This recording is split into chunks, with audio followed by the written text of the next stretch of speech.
ഈശോ മിശിഹായിക്ക് സ്തുതിയായിരിക്കട്ടെ. വചനവിധിയിലേക്ക് എല്ലാവർക്കും സ്വാഗതം. ദൈവത്തിൻ്റെ മനുഷ്യാവതാരത്തിന് ഓരോ ഹൃദയത്തിലും ദൈവത്തിൻ്റെ ജനനത്തിന് മനുഷ്യൻ എത്രമാത്രം വിധേയത്വവും അനുസരണവും കാണിക്കണം, ദൈവത്തിൻ്റെ വാക്കുകൾക്ക് കൃത്യമായി കാതോർക്കണം, അതിനുവേണ്ടി എന്തുമാത്രം സ്വന്തം ജീവിതത്തിലും മനോഭാവത്തിലും ശൈലിയിലും മാറ്റം വരുത്തണം എന്ന് നമ്മെ പഠിപ്പിക്കുകയാണ് ഈ മംഗളവാർത്തക്കാലത്ത്. ആദ്യം സക്കറിയ, പിന്നീട് മറിയം, പിന്നീട് യേശുവിന് സാക്ഷ്യം വഹിക്കുവാൻ, യേശുവിന് വഴിയൊരുക്കുവാൻ വന്ന യോഹന്നാൻ്റെ ജനനം. ഈ 4-ാമത്തെ ഞായറാഴ്ച വിശുദ്ധ യോസേപ്പിതാവിന് ലഭിച്ചിട്ടുള്ള മഹാഭാഗ്യം നമ്മൾ വിളിക്കുന്നത് ഭാഗ്യപ്പെട്ട മാർ യോസേപ്പ് എന്നാണ് നമ്മുടെ പാരമ്പര്യത്തിൽ, പ്രാർത്ഥനകളിലൊക്കെ. എന്നാൽ തൻ്റെ ജീവിതം എത്രമാത്രം ദൈവത്തിനായി സമർപ്പിച്ചു എന്ന് നമ്മെ വിശുദ്ധ യോസേപ്പിതാവ് പഠിപ്പിക്കുകയാണ്. ഈ മംഗളവാർത്തക്കാലത്തിൽ ദൈവത്തിൻ്റെ പിറവിക്ക് വേണ്ടി ഒരുങ്ങുന്ന ഈ അടുത്ത ദിനങ്ങളിൽ ദൈവം തീരുമാനിക്കുന്ന കൃത്യസമയത്ത് നീതിയുടെ പ്രവൃത്തികൾക്കായി തന്നെ തന്നെ പരിപൂർണമായും സജ്ജമാക്കുന്നവന് ദൈവം നൽകുന്ന പ്രതിഫലമാണ് വിശുദ്ധ യോസേപ്പിതാവ് നമുക്ക് നൽകുന്നത്. ഭാഗ്യപ്പെട്ട മാർ യോസേപ്പിതാവ്, നമ്മുടെ ജീവിതവും ഭാഗ്യപ്പെട്ട ജന്മമായി തീരുന്നത് അങ്ങനെയാണ്. മനുഷ്യൻ്റെ സാമാന്യ ബുദ്ധിക്ക് മനസ്സിലാകാത്ത ഈ മംഗളവാർത്ത വിശ്വാസത്തോടെ സ്വീകരിച്ച് ജീവിതകാലം മുഴുവനും അനുസരണയോടെ അത് പൂർത്തീകരിച്ച് യേശുപിതാവിൻ്റെ സുഹൃതപൂർണമായ ആ ജീവിതം നമുക്ക് മാതൃകയാക്കുക വഴി ദൈവത്തിൻ്റെ പിറവിക്ക് വേണ്ടിയുള്ള ഒരുക്കങ്ങൾ നമുക്ക് പൂർത്തിയാക്കുവാൻ നമ്മെ സഹായിക്കും വിശുദ്ധ യേശുപിതാവ്. വചനം യേശുപിതാവിനെ നീതിമാൻ എന്നാണ് വിളിക്കുന്നത്. തച്ചൻ്റെ മകൻ എന്ന് എന്നേക്കും വിളിക്കപ്പെടുവാൻ ലഭിച്ച ഭാഗ്യം മാത്രമല്ല അത്. ക്രിസ്തുവിൻ്റെ അതിപ്രധാനപ്പെട്ട ചില വചനങ്ങൾ കേൾക്കുമ്പോൾ യേശുപിതാവിനെ ഓർമ്മിക്കുവാനുള്ള ഭാഗ്യം നമുക്ക് ലഭിക്കുന്നു എന്നതുകൂടി ഓർമ്മിക്കേണ്ടതാണ്. ക്രിസ്തു തൻ്റെ മലയിലെ പ്രസംഗത്തിൽ നൽകുന്ന അഷ്ടസൗഭാഗ്യങ്ങളിൽ 2 നീതിയെക്കുറിച്ചുള്ളതാണ്. യേശുപിതാവ് നീതി പ്രവർത്തിച്ചപ്പോൾ ദൈവത്തിൻ്റെ ഇഷ്ടം പൂർത്തിയാക്കുക മാത്രമല്ല ചെയ്തത്, ഒരു സ്ത്രീയെ അപമാനത്തിൽ നിന്നും രക്ഷിക്കുക കൂടിയാണ് ചെയ്തത്. യേശുപിതാവ് മറിയത്തെ സ്വീകരിക്കുവാൻ സമ്മതമല്ലായിരുന്നു എന്നായിരുന്നു പറഞ്ഞതെങ്കിലോ എന്ത് സംഭവിക്കുമായിരുന്നു? ദൈവം പരിശുദ്ധ മറിയത്തിൻ്റെ മകനായി ജനിക്കുക തന്നെ ചെയ്യുമായിരുന്നു. അതങ്ങനെയാണ്.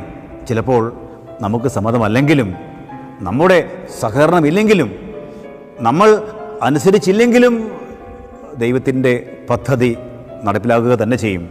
നമ്മുടെ രോഗങ്ങളും സഹനങ്ങളും ഒക്കെ എങ്ങനെയാണ്? നമുക്കിഷ്ടമില്ലെങ്കിലും നമ്മൾ ചിലപ്പോൾ സഹിക്കേണ്ടതാണ്. ദൈവത്തിൻ്റെ ഇഷ്ടമെങ്കിൽ ദൈവം അത് പിൻവലിക്കില്ല, നമ്മളത് സഹിച്ചേ തീരൂ. നമ്മൾ ഇതനുസരിക്കേണ്ടതാണെന്ന് ദൈവം തീരുമാനിച്ചാൽ പിന്നെ അതല്ലാതെ മറ്റു മാർഗമൊന്നുമില്ല. അതുകൊണ്ട് ദൈവത്തിൻ്റെ ആ ഇഷ്ടം അനുസരണയോടെ സ്നേഹത്തോടെ സ്വീകരിക്കുക എന്ന് മാത്രമേ നമുക്ക് ചെയ്യേണ്ടതുള്ളൂ. അങ്ങനെ ചെയ്യുമ്പോൾ അവയെ സ്വീകരിക്കാനുള്ള ശക്തിയും നമ്മുടെ സഹനസന്നദ്ധതയും കൂടുകയും ചെയ്യും. അതേസമയം നമ്മളത് സ്വീകരിച്ചിട്ടില്ലെങ്കിൽ നമ്മൾ പുറന്തള്ളപ്പെടും, ശിക്ഷിക്കപ്പെടും. അങ്ങനെ തിരസ്കരിക്കപ്പെട്ടു പോയവരെ പറ്റിയുള്ള നിരവധിയായ കഥകൾ, സംഭവങ്ങൾ വേദപുസ്തകം നമുക്ക് നൽകുന്നുണ്ട്. പലപ്പോഴും സഹകരിക്കാതെയും അനുസരിക്കാതെ ഇരുന്നപ്പോൾ പകരം ആളെ ദൈവം നിയമിക്കുകയും ചെയ്യുന്നു. യേശുപിതാവ് സമ്മതിച്ചില്ലായിരുന്നുവെങ്കിൽ പരിശുദ്ധ മറിയം കൂടുതൽ അപമാനം സഹിക്കേണ്ടി വരുമായിരുന്നു. ഒരുപക്ഷെ കല്ലെറിയപ്പെടുമായിരുന്നു, സമൂഹത്തിൽ നിന്നും പുറന്തള്ളപ്പെടുമായിരുന്നു. ദൈവത്തിൻ്റെ പിറവി കാലിത്തൊഴുത്തിലായിരുന്നു, അവിടെ പോലും ഒരുപക്ഷെ സ്ഥലം കിട്ടാതെ വരുമായിരുന്നു. മനുഷ്യൻ്റെ സഹകരണം, അനുസരണം ഒക്കെ വേറൊരു വ്യക്തിക്ക് കൂടി സഹായത്തിന് കാരണമായി തീരുന്നു എന്നുള്ളതാണ്. ദൈവത്തിൻ്റെ പദ്ധതികൾക്കും തീരുമാനങ്ങൾക്കും സമ്മതം മൂളുമ്പോൾ ദൈവത്തിന് പ്രിയപ്പെട്ടവരും ഭാഗ്യപ്പെട്ടവരുമായി മാറുക മാത്രമല്ല, മറ്റുള്ളവർക്ക് രക്ഷയുടെ അടയാളമായി തീരുകയും ചെയ്യുന്നു. അതൊരു കാരുണ്യത്തിൻ്റെ സ്പർശമായി തീരുകയാണ്. നീതിയും കരുണയും മാറ്റി നിർത്തിയാൽ വേദപുസ്തകത്തിൽ ഒന്നുമില്ല. ക്രൈസ്തവ ജീവിതത്തിലും അതല്ലാതെ മറ്റ് ആത്മീയ അനുഭവമില്ല. പാപിനിയായ സ്ത്രീയെ കല്ലെറിഞ്ഞ് കൊല്ലുന്നതിന് വേണ്ടി യഹൂദന്മാർ ക്രിസ്തുവിൻ്റെ അടുത്ത് കൊണ്ടുവരുന്ന ആ രംഗം ഓർമ്മിക്കുന്നത് നല്ലതാണ്. ഇതുപോലൊരു അവസ്ഥയിൽ തൻ്റെ അമ്മ ആയിരുന്നപ്പോൾ കരുണയുടെ കരം നീട്ടി ജീവിതം നൽകിയതിൻ്റെ ഓർമ്മ, തൻ്റെ പിതാവിൻ്റെ ആ ഓർമ്മ കൂടി, ആ പുണ്യം കൂടി യേശു ഓർത്തിട്ടുണ്ടാവണം. അധ്വാനിക്കുന്നവരും ഭാരം വഹിക്കുന്നവരുമായി നിങ്ങൾ എല്ലാവരും എൻ്റെ അടുക്കൽ വരുവിൻ എന്ന് യേശുവിൻ്റെ ആ തിരുവചനം വീണ്ടും വായിക്കുമ്പോൾ പരോക്ഷമായി യേശുപിതാവിനെയും നമുക്ക് കാണാവുന്നതാണ്. തൻ്റെ ജീവിതം മാറ്റിവെച്ചുകൊണ്ട് കഠിനാധ്വാനത്തിലൂടെ തൻ്റെ കുടുംബത്തെ രക്ഷിക്കുവാൻ സന്നദ്ധനായ യേശുപിതാവിൻ്റെ ജീവിതം കൂടി ഈ മംഗളവാർത്തയിൽ പ്രത്യേകം ഓർമ്മിക്കണം. അധ്വാനിക്കുന്നവരും ഭാരം വഹിക്കുന്നവരുമായ നിങ്ങളെല്ലാവരും എൻ്റെ അടുക്കൽ വരുവിൻ, ഞാൻ നിങ്ങളെ ആശ്വസിപ്പിക്കാമെന്ന് യേശു പറയുമ്പോൾ തൻ്റെ മനസ്സിൽ ആ അധ്വാനത്തിൻ്റെ ജീവിതം പൂർത്തീകരിച്ച തൻ്റെ വളർത്തുപിതാവിനെ പറ്റിയുള്ള ഓർമ്മകളാണ്. യേശുവിൻ്റെ ജനനത്തെക്കുറിച്ച് പരിശുദ്ധ അമ്മ പറഞ്ഞു കൊടുത്ത ആ ബേത്ലഹേം യാത്ര, ഈജിപ്തിലേക്കുള്ള പലായനം, അവിടെ നിന്നും നസ്രത്തിലേക്കുള്ള മടക്കയാത്ര, പിന്നീട് അന്നന്നത്തെ അന്നത്തിന് വേണ്ടിയുള്ള രക്തം വിയർപ്പാക്കിയ കഠിനാധ്വാനത്തിൻ്റെ ആ വലിയ ജീവിതം യേശുവിൻ്റെ തിരുവചനത്തിൽ അവതരിക്കാൻ മാത്രം ഭാഗ്യപ്പെട്ടവനായി യേശുപിതാവിനെ ദൈവം ഉയർത്തുകയാണ്. ഈ ലോകത്തിലെ ഏതൊരു അപ്പനും അമ്മയും മനസ്സിൽ ഉറപ്പിക്കേണ്ട ഭാഗ്യപ്പെട്ട ഒരു പുണ്യസ്മരണയുണ്ട്. എന്താണത്? മക്കൾ എൻ്റെയല്ല, ദൈവത്തിൻ്റെയാണ്. അതുകൊണ്ട് എൻ്റെയോ എൻ്റെ മക്കളുടെയോ ഇഷ്ടമനുസരിച്ചല്ല, ദൈവത്തിൻ്റെ ഇഷ്ടമനുസരിച്ചാണ് മക്കളെ വളർത്തേണ്ടത്. ഈ പുതിയ കാലഘട്ടത്തിൽ, ഈ പുതിയ തലമുറയിൽ പ്രാർത്ഥനാ ജീവിതവും ആത്മീയ ജീവിതവും കുറയുന്നു എന്ന് പറയുമ്പോഴും അതിന് കാരണം എന്താണ്? മക്കൾ പറയുന്നത് അനുസരിക്കാൻ സദാ സന്നദ്ധരാകുന്ന മാതാപിതാക്കൾ തന്നെയാണ്. അതേസമയം നമ്മളെ ദൈവം വളർത്തിയ ആ ഭാഗ്യപ്പെട്ട വഴികളിലൂടെ മക്കളെ വളർത്തുവാനും അവരുടെ സ്വഭാവം രൂപീകരിക്കുവാനും നിരന്തരം ശ്രമിക്കുമ്പോൾ അവിടെയും മംഗളവാർത്തയാണ് നടക്കുന്നത്.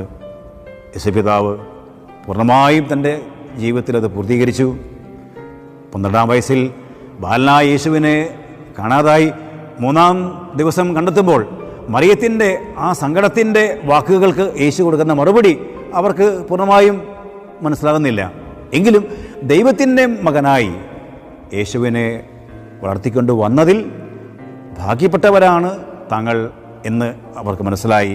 നിങ്ങൾ എന്നെ കാണാതെ ആവുന്നുണ്ട് എങ്കിൽ കൂടി നിങ്ങളുടെ ജീവിതവും മാതൃകയും കണ്ടുപഠിച്ചതുകൊണ്ട് എന്നെ അന്വേഷിക്കേണ്ടത് ദേവാലയത്തിലാണ്, ദൈവത്തിൻ്റെ കൂടെയാണ്.